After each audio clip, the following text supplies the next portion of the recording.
चलिए अगला क्वेश्चन देखते हैं। अगले क्वेश्चन में पूछा गया है कि अब तक लोकसभा में प्रस्तुत अविश्वास प्रस्ताव सर्वाधिक बार किस प्रधानमंत्री की सरकार के खिलाफ रखे गए हैं। तो इसका सही आंसर है option number C, Indira Gandhi सरकार के खिलाफ।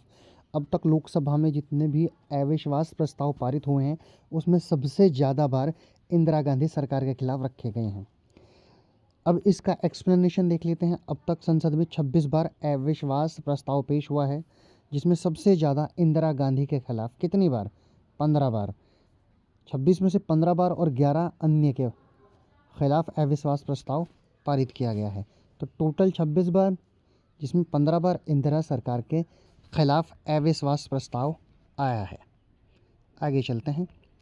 अगला क्वेश्चन है, संघीय मंत्री परिषद के मंत्री उत्तरदायी होते हैं, किसके प्रति उनको उत्तर देना होता है? तो जो संघीय मंत्री परिषद है उसके मंत्री केवल लोकसभा के प्रति उत्तरदायी होते हैं। चलिए इस क्वेश्चन का एक्सप्लेनेशन देखते हैं। कोई मंत्री अपने पद पर तब तक बना रहता है जब तक उसे प्रधानमंत्री का विश्वास प्राप्त है और राष्ट्रपति उसके कार्यों से संतुष्ट है। आर्टिकल या अनुच्छेद 75 क्लूज 2 के अनुसार मंत्री राष्ट्रपति के प्रसाद पर्यंत अपने पद धारण करेंगे। मंत्री परिषद के सभी मंत्री सामूहिक रूप से केवल लोकसभा के प्रति उत्तरदायी होंगे। तो ये आप याद रखें, जो मंत्री परिषद है, केंद्रीय मंत्री परिषद है, उसके जो मंत्री होते हैं वो उत्तरदायी होते हैं केवल लोकसभा के प्रति, राज्यसभा के लिए नहीं, प्रधानमंत्री के लिए नहीं, राष्ट्रपति के लिए नहीं, संसद के लिए नहीं। ये आप याद रखेंगे। आगे चलते हैं। आगे पूछा गया है कि भारत के संविधान के आर्टिकल 75 क्लोज 3 यानी अनुच्छेद 75 क्लोज 3 के अनुसार मंत्रिपरिषद निम्नलिखित में से किसके प्रति सामूहिक रूप से जिम्मेदार है? तो मैंने आपको पहले ही बताया था, इससे पहले क्वेश्चन में भी बताया था मैंने आपको। अब पूछा गया है किसको, आर्टिकल देकर पूछा गया, एग्जामिनर ने आपको थोड़ा घुमाया है। आंसर वही फिर से लोकसभा ही होगा। एक्सप्लेनेशन देख लेते हैं। 75 क्लूज 3 अनुच्छेद 75 3 मंत्रिपरिषद सामूहिक रूप से लोकसभा के प्रति उत्तरदायी होते हैं। अनुच्छेद 75 क्लूज 5 क्लूज 6 मंत्रिपरिषद के वेतन भत्ते संसद द्वारा तय किए जाते हैं। अगर कोई मंत्री संसद सदस्य नहीं है तो 6 माह में सदस्यता ग्रहण करना आवश्यक होता है। तो आप जो आर्टिकल दिए गए हैं, जो आपको अनुच्छेद दिए गए हैं, उनको भी थोड़ा ध्यान से करा कीजिए ताकि आपकी तैयारी बढ़िया हो सके। आगे चलते हैं। मंत्रिपरिषद सामूहिक रूप से उत्तरदायी होता है। आपको पता ही है लोकसभा के प्रति तो होता ही होता है, एक संवैधानिक बाध्यता भी होती है उनके साथ या नहीं। तीसरा 75 3 के अनुसार, आर्टिकल 75 3 में दिया गया है ये। तो ये तीनों चीज़ें इस क्वेश्चन की सही है। स्टार्टिंग वाली ही लोकसभा के प्रति उत्तरदायी होता है, स्टार्टिंग के इससे पहले 2 क्वेश्चनों में हमने देख लिया है। उस पर एक संवैधानिक बाध्यता भी होती है जो मंत्रिपरिषद है, और आर्टिकल 75 3 के अनुसार उसकी जवाबदेही होती है लोकसभा के प्रति। तो इसका सही आंसर हो जाएगा ऑप्शन नंबर बी, यानी 1 2 और 3 तीनों सही हैं। 1 2 3 तीनों सही हैं। अब इसका हमने एक्सप्लेनेशन देख सकते हैं, दिया हुआ है। संघ मंत्रिपरिषद सामूहिक रूप से लोकसभा के प्रति उत्तरदायी होता है तथा मंत्रिपरिषद का प्रत्येक सदस्य मंत्रिमंडल के निर्णय के लिए उत्तरदायी होता है। इसके अतिरिक्त मंत्री अपने विभाग के अधिकारियों के कार्य के लिए भी संसद के प्रति उत्तरदायी होता है। कोई भी मंत्री अपने विभाग के कार्यों के दायित्व से अधिकारियों पर दोष लगाकर नहीं बच सकता। ये आप याद रखिएगा। मंत्री के विभाग के मामलों के संबंध में संसद में उससे प्रश्न पूछा जा सकता है जिसका उत्तर मंत्री को ही देना पड़ेगा, वहाँ अधिकारी उत्तर देने के लिए नहीं आएगा।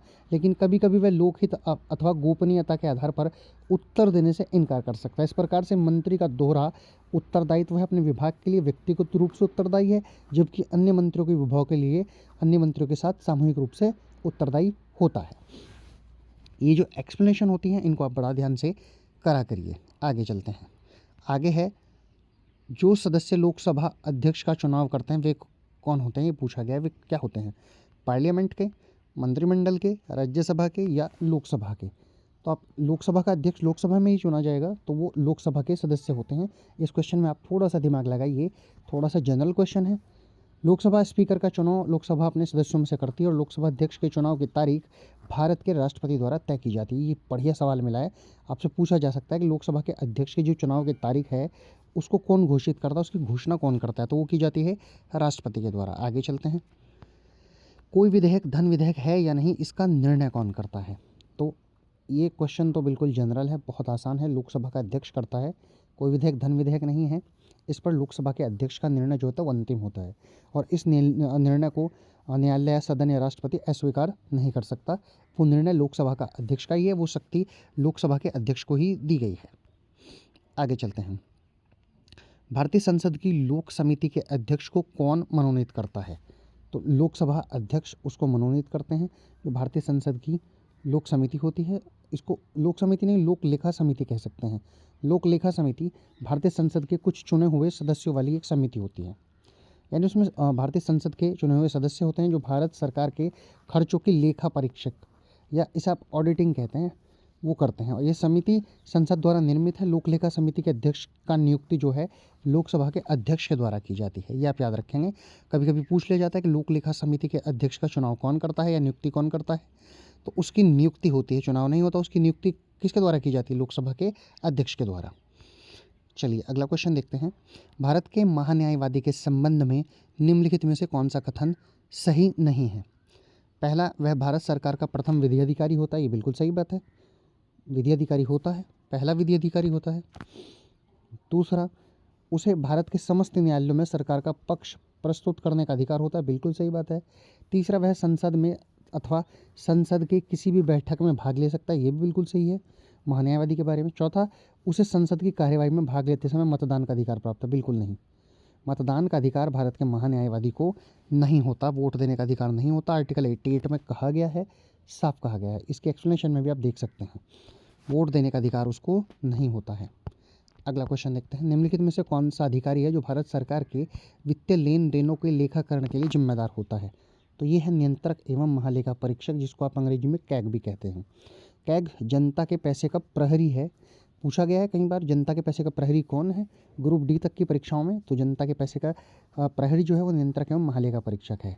पर उसे खर्च की गई धनराशि की जांच करनी होती है, जिसे कार्यपालिका एक समान रूप से कानून द्वारा स्थापित और संसद के दिशा निर्देशों के अनुसार उपलब्ध करवाती है। वह केवल संसद के प्रति जवाबदेह है, जो कार्यपालिका के प्रभाव से उसको स्वतंत्र बनाता है, उसको फ्री करता है। ये आप याद रखिएगा। चलिए अगला क्वेश्चन देखते हैं। भारत में नई संसदीय समिति प्रणाली की शुरुआत कब हुई थी? ये सन दिए गए हैं आपको 1984, 1987, 1991 या 1994 में। तो ये हुई थी 1991 में। ऑप्शन नंबर सी इसका सही आंसर है। अब इसका एक्सप्लेनेशन भी हम लोग देख लेते हैं। संसदीय लोकतंत्र में संसद के मुख्यतः दो कार्य होते हैं। कौन कौन से? पहला कानून बनाना और दूसरा सरकार की कार्यात्मक शाखा का निरीक्षण करना। संसद के इन्हीं कार्यों को प्रभावी ढंग से, अच्छे ढंग से संपन्न कराने के लिए संसदीय समितियों को एक माध्यम के तौर पर प्रयोग किया जाता है। सैद्धांतिक तौर पर यह धारणा है कि संसदीय स्थायी समितियों में अलग अलग दलों के सांसदों के छोटे छोटे समूह होते हैं, जिन्हें उनकी व्यक्तिगत रुचि और विशेषता के आधार पर बांटा जाता है, ताकि वे विशिष्ट विषय पर विचार विमर्श कर सकें। यह आपने पूरा संसदीय समिति प्रणाली के बारे में देखा, जिसकी शुरुआत हुई थी 1991 में।